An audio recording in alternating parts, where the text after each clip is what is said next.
আমরা 4 দিনব্যাপী মাদক বিরোধী ক্যাম্পেইন করছি।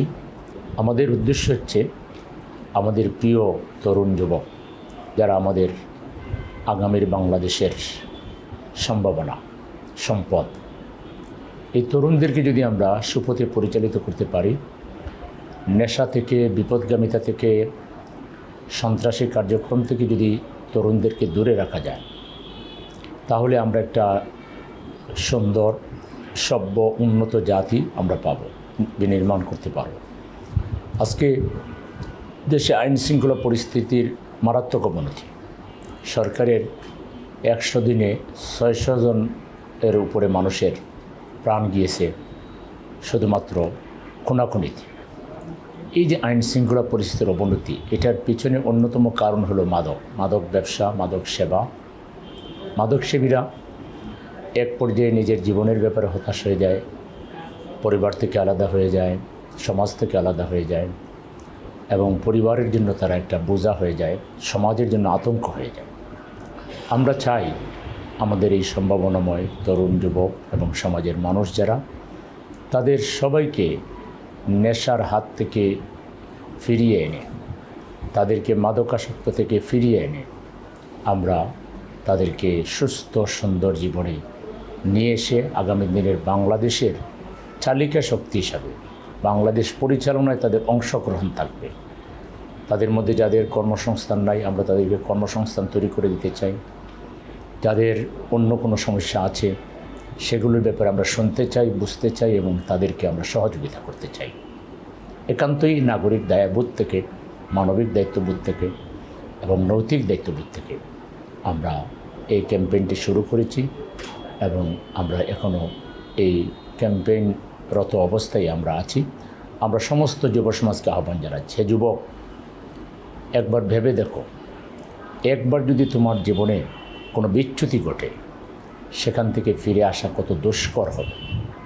বিশেষ করে যে যুবকেরা মাদকাসক্ত হয়ে গিয়েছ, তুমি একবার ভেবে দেখো এই মাদকাসক্তি, এই মাদক সেবন তোমার কি উপকার করছে। তুমি তো সমাজ থেকে আলাদা হয়ে যাচ্ছ, তোমার সময় নষ্ট হচ্ছে, শ্রম নষ্ট হচ্ছে, মেধা নষ্ট হচ্ছে। তুমি যে মা বাবার জন্য একটি সম্পদে পরিণত হওয়ার কথা ছিল, মা বাবার মুখকে উজ্জ্বল করার কথা ছিল, সমাজকে আলোকিত করার কথা ছিল, আজকে মা বাবা সমাজ তোমাকে নিয়ে উদ্বিগ্ন। সেক্ষেত্রে তোমার প্রতি আমাদের আহ্বান, তোমরা ওই পথ ছেড়ে দিয়ে ফিরে আসো। আমরা তোমাদেরকে চাই, দেশ তোমাদেরকে চায়। আমরা তোমাদেরকে সুস্থ দ্বারায় এনে তোমাদের হাতে আমরা এই দেশ গড়ার দায়িত্ব দিতে চাই। সেই আবেদন থেকে, সেই ইচ্ছা থেকে, চিন্তা থেকেই আজকে তোমাদের কাছে আমাদের একটা লেটার যাচ্ছে, চিঠি যাচ্ছে। আশা করি সেই চিঠি তোমরা পড়বে এবং এটার সাথে একমত হয়ে তোমরা যে পথে পা বাড়িয়েছো সেখান থেকে তোমরা ফিরে আসবে। সুস্থ যুবক যারা আছেন, তরুণ যারা আছেন, জেনজি যারা, তাদেরকে বলবো, তোমার বন্ধু মাদকাসক্ত হয়ে যাওয়ার কারণে তাকে ঘৃণা করো না, তাকে তোমার কাছে টেনে নাও, তাকে বোঝাও। তুমি নিজেও সচেতন থাকো, তাকেও সচেতন করার জন্য এবং ফিরিয়ে আনার জন্য তোমার পক্ষ থেকে একটা নাগরিক দায়িত্ব তুমি পালন করো।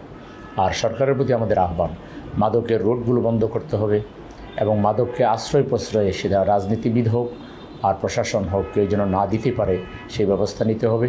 সর্বক্ষেত্রে নৈতিক শিক্ষাকে স্কুল, কলেজ, ইউনিভার্সিটিতে চালু করতে হবে এবং উন্মুক্ত খেলার মাঠ, উন্মুক্ত সবুজ চত্বর এবং আমাদের সুস্থ বিনোদন কেন্দ্র বানাতে হবে, পাঠাগার চালু করতে হবে এবং আমাদের যুব সমাজকে তাদেরকে কর্মব্যস্ত রাখতে হবে, তাদের হাতের কাজ তুলে দিতে হবে।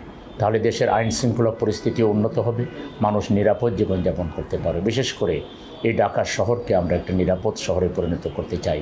সেক্ষেত্রে পরিবার, সমাজ এবং রাষ্ট্র, রাজনৈতিক দল সবাইকে একযুগে এগিয়ে আসতে হবে। আমরা সবার প্রতি ঐক্যবদ্ধ হয়ে অন্যায়ের বিরুদ্ধে, অসত্যের বিরুদ্ধে, বিশেষ করে নেশার বিরুদ্ধে, মাদকাসক্তির বিরুদ্ধে আমাদের সকলকে ঐক্যবদ্ধ দেশ গড়ার রাজনীতিতে আমরা পরস্পর মিলেমিশে চলব। আমরা সেই প্রত্যাশা ব্যক্ত করি। সবাইকে আমার পক্ষ থেকে অনেক শুভেচ্ছা।